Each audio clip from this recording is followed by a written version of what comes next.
आप सभी को यीशु मसीह के नाम में सलाम। आज का बाइबल पाठ लिया गया है दूसरा इतिहास की किताब 20वां अध्याय उसका 3रा पद, जहां पर इस प्रकार से लिखा है, तब यहोशापात डर गया और यहोवा की खोज में लग गया और पूरे यहूदा में उपवास का प्रचार करवाया। प्रार्थना करेंगे। पिता, हम धन्यवाद देते हैं आज के दिन के लिए, आज के विश्रामवार के लिए। प्रभु, आप वचनों से बोले, बातचीत करें, हमें एक नए आयाम की ओर लेके जाए खुदावन, ऐसी हम प्रार्थना करते हैं। प्रार्थना यीशु के नाम से मांगते हैं, आमीन। पिछले समय हमने ये देखने की कोशिश किया कि जब यहोशापात डर गया तो डर हमारे जीवन में किस प्रकार से काम करता है, हमारी आत्मिक जीवन की उन्नति को डर रोक देता है। लेकिन जब हम इस पद को पढ़ते हैं कि यहोशापात डर गया और यहोवा की खोज में लग गया, वो डरा है, वो इसलिए डरा है क्योंकि जो उसके शत्रु हैं, जो सेना है, वो उनकी सेना से, यहोशापात की सेना से कहीं ज्यादा ताकतवर है, इसलिए वो डर गया है। अब ये डर गया है, लेकिन डरने के बाद ये किसी मंत्री के पास नहीं गया, ये किसी सलाह मशवरा करने के लिए किसी लोगों की मदद नहीं मांगी और ना ही किसी प्रकार का उसने कोई प्लानिंग करी, कोई योजना बनाया, और ना ही अपने बल पर, ना ही अपनी बुद्धि पर उसने किसी प्रकार का भरोसा रखा। जब व्यक्ति के जीवन में समस्याएं आती हैं तो सबसे पहले वह व्यक्ति अपने ऊपर भरोसा रखता है। वो अपने दिमाग से सोचता है कि मुझे क्या करना चाहिए और क्या नहीं करना चाहिए। बहुत कम ऐसे लोग हैं जिनके जीवन में जब समस्या आती है तो वो सीधे प्रभु की तरफ भागते हैं, लेकिन बहुत ज्यादा लोगों की संख्या ऐसी है, जब उसके जीवन में समस्याएं आती हैं तो वो अपने हिसाब से उस समस्या का समाधान ढूंढने की कोशिश करते हैं। दोनों ही अपने स्तर पर सही हैं, लेकिन हमें यह समझना है कि हमें अपनी समस्या का समाधान किस रीति से करना है और हमें परमेश्वर के पास किस समस्या के लिए हमें परमेश्वर के पास समाधान के लिए जाना है। जो समस्याएं हमारी क्षमता के अंदर है, जो समस्याएं हम बड़ी आसानी से सॉल्व कर सकते हैं, लेकिन इसका मतलब ये नहीं है कि हम उस समस्या को समाधान करने लग जाएं। जो समस्याएं हम सॉल्व कर सकते हैं उन्हें भी हमें पवित्र आत्मा से सामर्थ पाकर, पवित्र आत्मा की अगुवाई से उन छोटी छोटी समस्याओं से हमें खुदा से समाधान मांगना चाहिए। और जो समस्याएं बहुत हमारी ताकत से बढ़कर है, हमारे बल से बढ़कर है, फिर तो हमें परमेश्वर के पास जाना ही चाहिए। लेकिन यहोशापात के जीवन से हम ये सीखते हैं कि जब उसके जीवन में डर आया, वो सीधे यहोवा की खोज में लगा। और मेरे प्रियो, आप देखिए कि जब वो यहोवा की खोज में लगा तो हुआ क्या है। जब हम इसी का 15वां पद पढ़ते हैं तो यहां लिखा है, तब वह कहने लगा, हे सब यहूदियों, हे यरूशलेम के रहने वालों, हे राजाओं, यहोशापात तुम सब ध्यान दो, यहोवा तुमसे यो कहता है, तुम इस बड़ी भीड़ से मत डरो, तुम्हारा मन कच्चा ना हो, क्योंकि युद्ध तुम्हारा नहीं परमेश्वर का है। प्रियो, जब यहोशापात यहोवा की खोज में लग गया और उसने प्रार्थना स्टार्ट किया, उसने उपवास का दिन ठहराया, और जब उसने प्रार्थना चालू किया तो परमेश्वर का आत्मा वहां पर किसी एक व्यक्ति पर उतरा, और उस व्यक्ति के द्वारा परमेश्वर के आत्मा ने यहोशापात को यह ढाढ़स दिया, ये हियाव दिया कि ये युद्ध तुम्हारा नहीं, ये युद्ध हमारा है, ये युद्ध मेरा है। परमेश्वर कई बार हमारी समस्या में, हमारे युद्ध में खुद अपने आप को शामिल कर लेता है, लेकिन वो कब शामिल करता है? जब हम उसे पहला स्थान देते हैं। यहां पर यहोशापात चाहता तो खुद अपने बल को, घोड़ों को, रथों को गिन सकता था, योजना बना सकता था, लेकिन वो पहले परमेश्वर के पास गया। और जब उसने परमेश्वर को पहला स्थान दिया, मेरे प्रियो, तो बाइबल ये कहती है कि परमेश्वर ये कहता है कि ये युद्ध तुम्हारा नहीं, ये युद्ध मेरा है। कई बार हम युद्ध करने लग जाते हैं, कई बार हम ही समस्या से भिड़ जाते हैं, कई बार हम ही बुरे लोगों से भिड़ जाते हैं, कई बार हमारे साथ ही ऐसा होता है कि हम लोग खुद आगे हो जाते हैं और परमेश्वर पीछे हो जाता है। लेकिन जब हम परमेश्वर को पहला स्थान देते हैं, मेरे प्रियो, तो परमेश्वर खुद ब खुद हमारी समस्याओं के बीच में वो आ जाता है।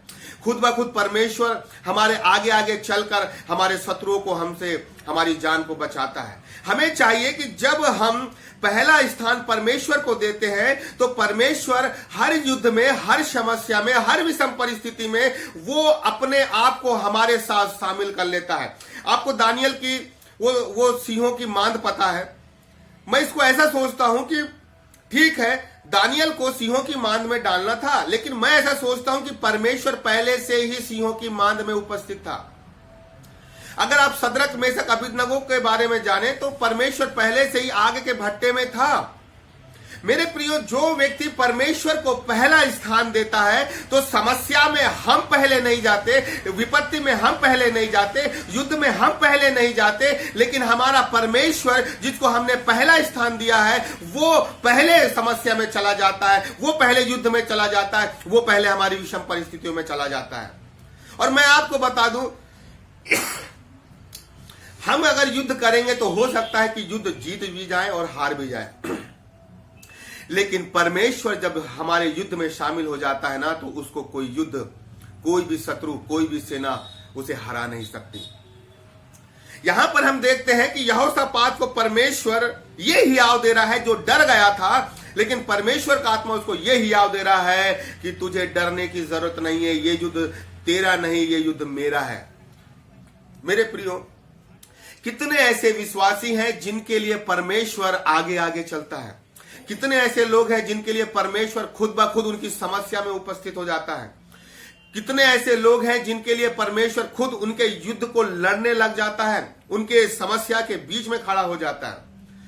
मेरे प्रियो, अब आप जब इस चीज को देखें, जब हम इसको आगे पढ़ते हैं 17वें पद में, तो यहां लिखा है, इस लड़ाई में तुम्हें लड़ना ना पड़ेगा, हे यहूदा और हे यरूशलेम, ठहरे रहना और खड़े रहकर यहोवा की ओर से अपना बचाव देखना। परमेश्वर इस सब इन्हें समझने की हमें जरूरत है। परमेश्वर ये बोल रहा है तुम्हें लड़ना नहीं पड़ेगा, पहली चीज तुम्हें लड़ना नहीं पड़ेगा। लेकिन जब 17वां पद हम पढ़ते हैं तो वहां लिखा हुआ है कि तुम्हें खड़े होकर यहोवा की ओर से अपना बचाव देखना। अब आप इस बात को देखिए, परमेश्वर ये बोल रहा है तुम्हें लड़ना नहीं पड़ेगा, लेकिन तुम्हें युद्ध में जाना पड़ेगा। और जब तुम युद्ध में जाओगे तो परमेश्वर की ओर से तुम्हें बचाव तुम देखने पाओगे। परमेश्वर क्या बता रहा है, तुम्हें लड़ना नहीं पड़ेगा, लेकिन तुम्हें युद्ध भूमि तक लड़ने जाना पड़ेगा, और तब तुम एक बड़ा बचाव खुदा की ओर से देख पाओगे। हमारा परमेश्वर ऐसा नहीं है मेरे प्रियो कि हम बैठे रहे, हम काम ना करें और परमेश्वर काम करते चला जाए। लेकिन परमेश्वर इस प्रकार से काम करता है, वो बोलता है कि तुम्हें लड़ना नहीं पड़ेगा, लेकिन तुम्हें युद्ध भूमि तक जाना पड़ेगा। कई बार खुदा ये चाहता है कि तुम्हें युद्ध में लड़ना नहीं है, लेकिन तुम्हें युद्ध के सामने खड़े होना है। हमें समस्या से भागना नहीं है, समस्या से लड़ना नहीं है, लेकिन खुदा ये चाहता है कि हमें समस्या के आगे खड़े होना है। हम लोग क्या चाहते हैं कि हम समस्या के आगे खड़े ना हो, हम युद्ध के आगे हमें लड़ना ना पड़े, हमें किसी व्यक्ति के आगे बुरा बनने की जरूरत ना पड़े, और परमेश्वर ही सब ठीक कर दे। लेकिन परमेश्वर बोलता है मैं सब ठीक कर दूंगा, मैं तुम्हें युद्ध में विजय भी दिलाऊंगा, लेकिन तुम्हें युद्ध भूमि तक जाना है और अपने शत्रुओं के आगे खड़े होना है। मेरे प्रियो, आप इस बात को देखिए, हमारा परमेश्वर हमेशा ये चाहता है, समस्याएं चाहे गोलियात के बराबर कितनी ही बड़ी क्यों ना हो, फलिस्तियों की सेना के बराबर ही क्यों ना हो, लेकिन खुदा ये चाहता है कि तुम अगर अकेले भी हो तो तुम्हें उन लोगों के आगे, उन शत्रुओं के आगे, उस विषम परिस्थिति के आगे अपने आप को खड़े रखना है।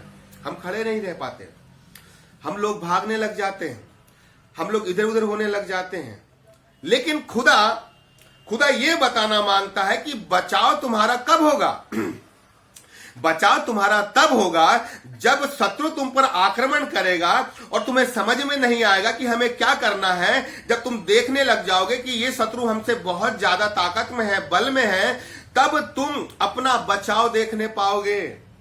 खुदा हमें इस बात में आगे लेके आना चाहता है कि हमें हर परिस्थिति में हमें खड़े होना आना चाहिए। लेकिन देखिए,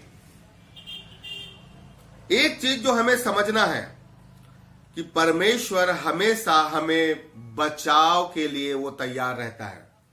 आप किसी भी परिस्थिति से होके गुजर रहे हो, आप जीवन की किसी भी समस्या से होके क्यों ना गुजर रहे हो, आप यदि भविष्य की चिंताओं में अगर परेशान हैं, यदि आपका किसी ने दिल दुखाया है, यदि किसी ने आपको बुरा भला भी बोला है, आप विषम परिस्थितियों में हो, आर्थिक तंगियों में हो, या जीवन की किसी भी ऐसी कठिन समस्या से होके क्यों ना जा रहे हो, मैं आपको बताना मांगता हूं कि आप परमेश्वर के पास जाएं। आप परमेश्वर के पास जाएं और आप ये देखेंगे कि जो व्यक्ति परमेश्वर के पास जाता है ना, खुदा उसको उस समस्या से बचाव को देता है, सुरक्षा को देता है। हमें उस व्यक्ति के पास जाना है जो हमारी सुरक्षा हमें प्रदान कर सकता है। जब हमारे जीवन में समस्या आती है तो हम ये ढूंढते हैं कि मैं किस व्यक्ति के पास जाऊं, कौन व्यक्ति है जो मेरी मदद करेगा। यदि मुझे पैसे की जरूरत है तो मैं उस व्यक्ति के पास जाऊंगा जो धनाढ्य है। यदि मुझे यदि किसी समस्या में यदि मैं पड़ गया हूं तो मैं उस व्यक्ति के पास जाऊंगा जो मुझे समस्या से निकाल सकता है। लेकिन मैं आपको बता दूं कि हमारा परमेश्वर ऐसा परमेश्वर है कि जो हमारे सोच और हमारी कल्पनाओं से कहीं बढ़कर काम करता है। मेरे प्रियो, हमारी किसी भी परिस्थितियों से वो हमें निकालने के लिए सामर्थ्य है। चाहे हमारे जीवन में युद्ध की स्थिति चल रही हो, हमारे जीवन में विषम परिस्थिति चल रही हो, हमारे जीवन में आर्थिक तंगी चल रही हो, वो हमें हर परिस्थितियों से निकालने की सामर्थ्य रखता है। तो हम ऐसे परमेश्वर के पास जाएं जो हमारे लिए स्रोत है और हमें किसी भी परिस्थिति से बचा सकता है। मैं उस परमेश्वर के पास जाऊं। मेरे प्रियो, यह बोलता है कि यहोवा की ओर से अपना बचाव देखना। अब आप ये सोचिए कि एक तरफ यहोशापात की सेना है जो बहुत कम है और एक तरफ वो मोआबी और अम्मोनियों की सेना है जो गिनती में बहुत बढ़कर है। अब परमेश्वर ये बोल रहा है कि तुम्हें युद्ध करने के लिए उनके सामने खड़े होना है। अब आप ये देखिए कि क्या किसी व्यक्ति के लिए कितना कठिन होगा कि यहोशापात की सेना बहुत कम है। क्या ये बहुत छोटी सी जो सेना है, बहुत छोटी सी जो टुकड़ी है, क्या इनके अंदर इतना विश्वास होना चाहिए कि ये उस बड़ी सेना के आगे खड़े हो जाए? लेकिन जब हम आगे पढ़ते हैं तो यहोशापात बोलता है कि विश्वास करो। हमें विश्वास करना है कि जो हमें परमेश्वर ने बोला है वो खुदा पूरा करेगा। जो खुदा ने हमसे वाचा बांधा है, खुदा उस प्रतिज्ञा को पूरा करेगा। जो खुदा ने भविष्यवाणी किया है हमारे लिए, वो आने वाले समय में पूरी होगी। मेरे प्रियो, लेकिन आप ये देखिए कि यहोशापात केवल उतने तक ही सीमित नहीं रहा कि हमें लड़ना नहीं पड़ेगा, परमेश्वर हमारे बदले युद्ध लड़ लेगा। लेकिन देखिए आगे जब हम इसको पढ़ते हैं तो यहां पर क्या बोलती है बाइबिल? तब उसने प्रजा के साथ सम्मति करके कितनों को ठहराया कि जो पवित्रता से शोभायमान होकर हथियारबंदों के आगे आगे चलते हुए यहोवा के गीत गाए। यहोशापात की सेना है और यहोशापात और सारे बड़े लोगों ने यह निर्णय लिया कि हमारी सेना के आगे खुदा के महिमा करने वाले, वो हम आराधक लोग को, स्तुति करने वाले आराधक लोगों को हम आगे आगे चलाएंगे। ये परमेश्वर ने ये बोल दिया है कि तुम्हें लड़ना नहीं पड़ेगा।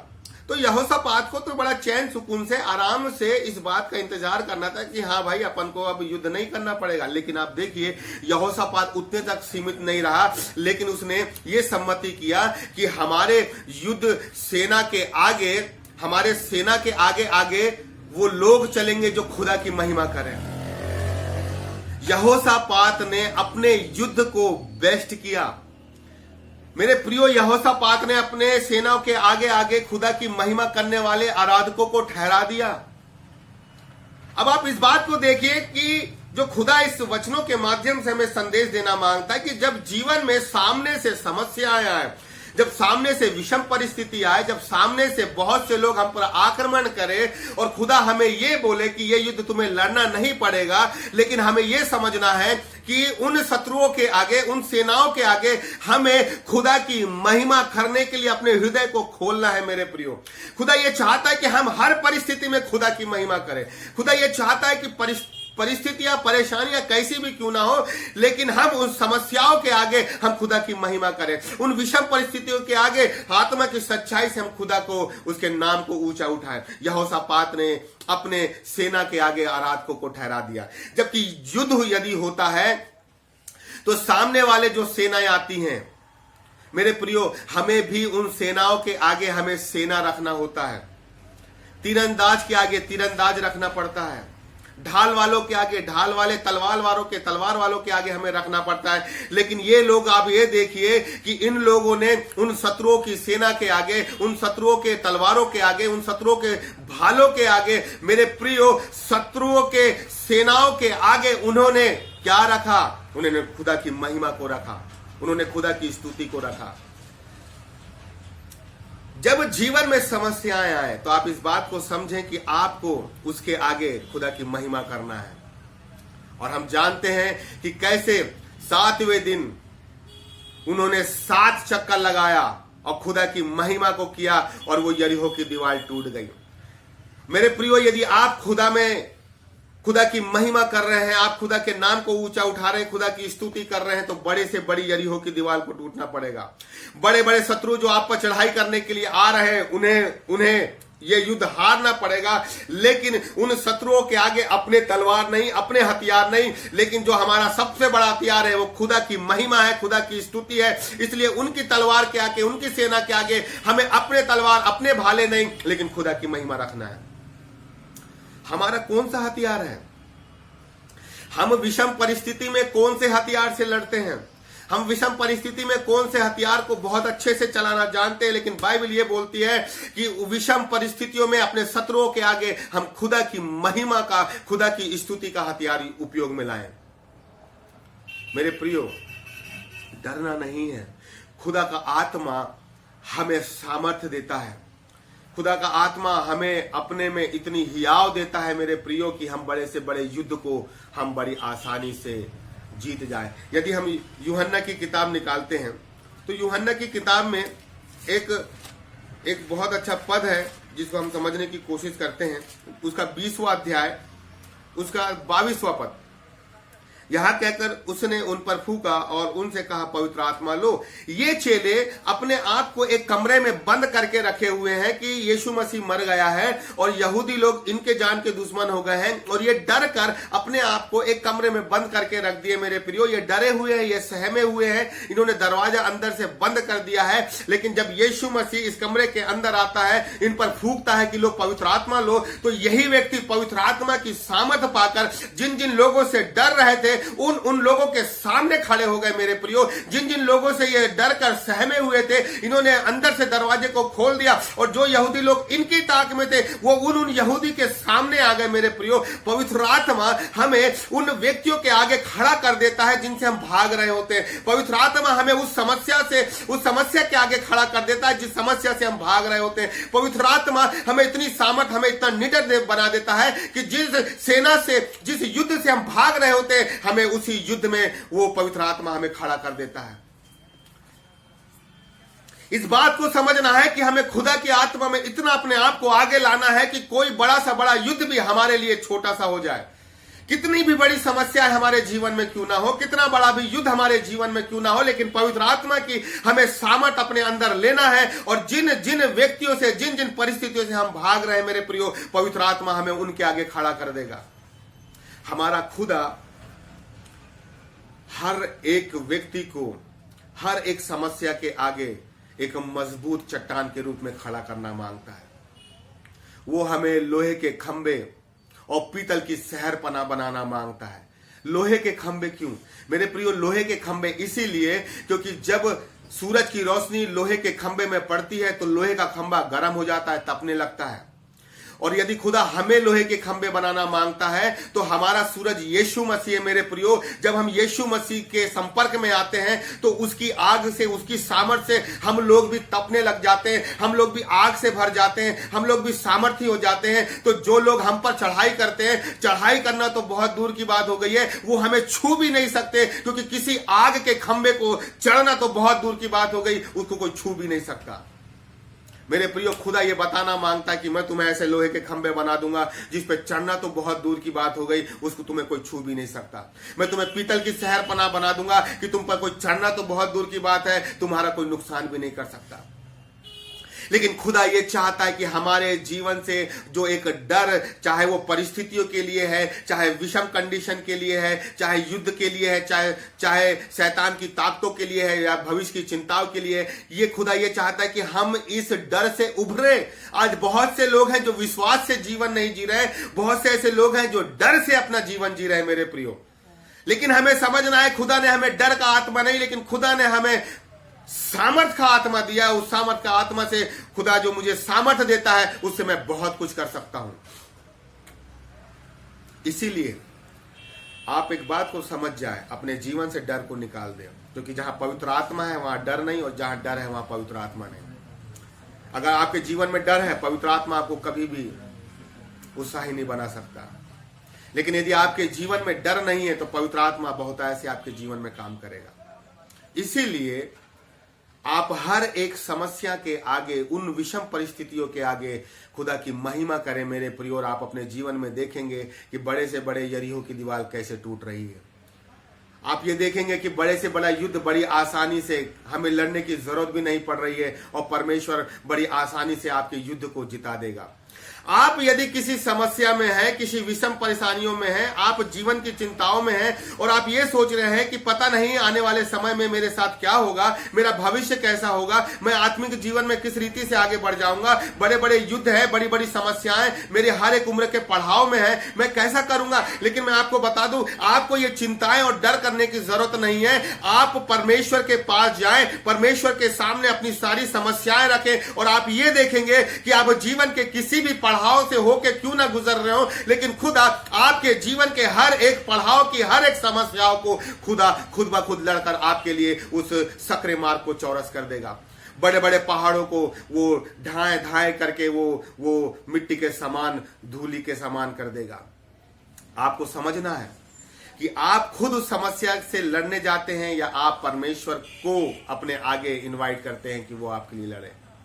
मेरे प्रियो, आज बहुत से ऐसे लोग हैं जिनके जीवन में डर काम कर रहा है।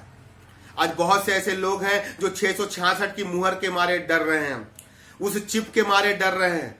कई लोग इस डर में है कि खुदा जब आएगा तो हम उसके सामने न्याय के लायक हम तैयार नहीं हो पा रहे हैं। कई लोगों को इस समस्या की चिंता है कि अकाल पड़ने वाला है, भूकंप आने वाला है, कठिन दिन आने वाले हैं, कठिन समस्याएं आने वाली हैं।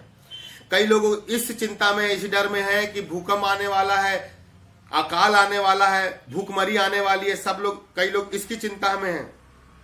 मैं आपको बताना चाहता हूं, बाइबल कहती है लूका के अध्याय में कि उस आने वाली घटना से बचने के लिए हमें प्रार्थना करना है। कितने ऐसे लोग हैं जो भविष्य की ऐसी तमाम चीजें जो बाइबल में लिखी है और वो अपने समय में पूरी होगी, उन विषयों के लिए लोग अभी से प्रार्थना कर रहे हैं कि खुदा जब ऐसा भूकंप आए, ऐसा अकाल आए, भूखमरी आए, हम जब तेरे नाम के कारण सताए जाएं, लोग हमें चाकू मारे, लोग हमें बुरा भला कहे, लोग हमें घर से बेदखल कर दे, लोग हमें कहीं कुछ हमारे विरोध में वो बके। लेकिन कितने ऐसे लोग हैं जो अभी से उस चीज के लिए प्रार्थना कर रहे हैं कि खुदा मैं चाहे किसी भी परिस्थिति में पड़ जाऊं उस समय, लेकिन मैं तेरा इनकार ना करूं पतरस के समान। लेकिन उस स्थिति में भी खुदा मेरे अंदर वो हियाव देना कि मैं उस परिस्थिति में भी जैसा आज मैं तुझ में बना हुआ हूं, वैसा मैं उस समय भी तुझ में बना रहूं। मेरे प्रियो, वो दिन बहुत कठिन है, लेकिन कितने ऐसे लोग हैं जो उन दिनों के लिए अब भी से खुदा से सामर्थ को ले रहे हैं, खुदा से अब भी से उन बातों के लिए खुदा से बल को ले रहे हैं। कितने ऐसे लोग हैं जो उन समस्याओं के आगे आगे अभी से खुदा को रख रहे हैं कि खुदा उस समस्या से हमें बचा के रखना। मेरे प्रियो, हम केवल सामने की समस्या देखते हैं कि बस सामने की समस्या सॉल्व हो जाए, लेकिन भविष्य में जो बाइबल कहती है कि भविष्य में जो बड़ी बड़ी समस्याएं जिसमें होकर हमें गुजर